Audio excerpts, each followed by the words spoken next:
Allora, diciamo che questa è un'area particolarmente delicata dal punto di vista dell'erosione, come molte aree del litorale del Veneto, e quindi questo è uno degli interventi che sono stati messi in campo. Diciamo che siamo partiti nel 2018 con degli interventi di valore complessivo di 3 milioni e mezzo di euro. Questo è un intervento che è un prolungamento di un pennello già esistente con una forma ad Y, che serve a ridurre l'erosione della costa e quindi il ripascimento naturale della spiaggia.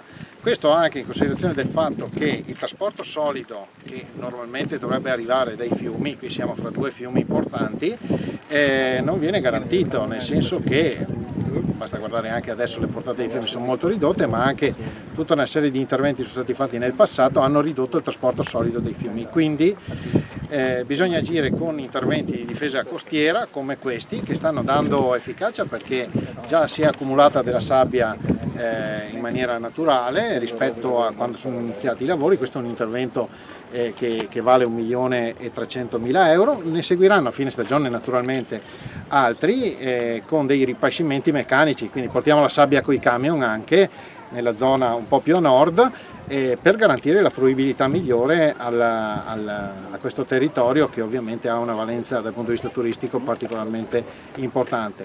Ripeto, è un pezzo di un progetto più complessivo che vale 3 milioni e mezzo di euro.